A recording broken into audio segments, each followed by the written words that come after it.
World of Warcraft Shadowlands promises players a totally new concept, a randomized dungeon that changes every time you go into it. But before we get started, be sure to subscribe and ring that bell icon. Ian Hezekiah has said that this dungeon will be inspired by a brutal, challenging roguelike genre, whatever that's supposed to mean. But let's face it, we've all heard this same claim when they introduced Islands of Expedition.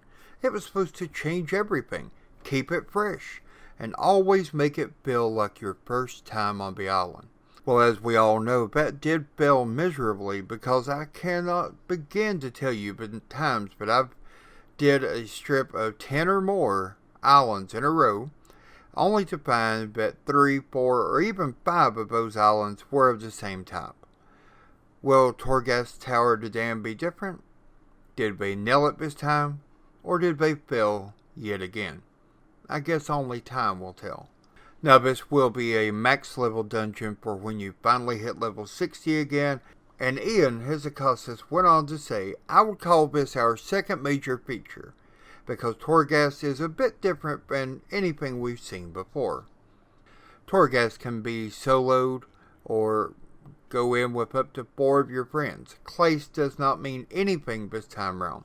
So if you have ever wanted to go into a dungeon with 4 warriors and 1 healer, or 4 hunters, 1 healer, or no healers at all, then Torghast is perfect for you.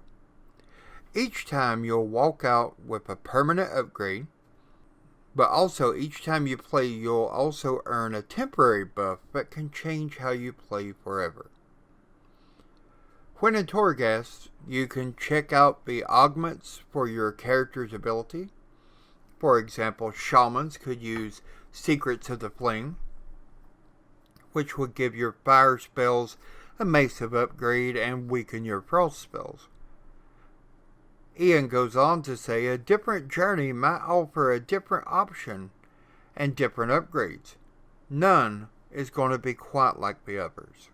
Now to me, Torghast sounds a lot like Final Fantasy XIV Palace of the Dead. But I look forward to seeing what kind of spin Blizzard puts on this so-called endless dungeon. Anime powers can be found in Torghast through exploring, and then you use the powers of the anime to give you boons, much like the ones we got in Mists of Pandaria from the spirit animals. But this time you can pick the traits that will buff your defense, attack power, or even your healing. Enemies can drop the anime, so be sure to kill them all and gather as much as possible. Every few weeks the jailer will change things in the mall and in Torghast, including the anime powers and the mobs that drop them. Another reason to get into Torghast as often as you can would of course be the runes that you'll be able to collect to forge your own custom legendaries. Torghast Tower to Damned is replayable. Now the reason it's replayable is everything changes each time you play through. You might enter that first level and the walkway that you were used to goes to the right, now goes to the left. And the traps that you were about to face, be it fire, blade, or otherwise, will completely be different. The bosses that you encounter, the spawns that you encounter, and more importantly, the crazy loop that you're going to get to when you go in there. Because these are in the form of buffs and power-ups, and if you get lucky, you'll find some combination that makes you completely overpowered, and you'll be able to completely clear a level, master it, and be the hero amongst your group. Walk to the next level and find a completely different setup. What are your thoughts about Torghast Tower to Dam so far?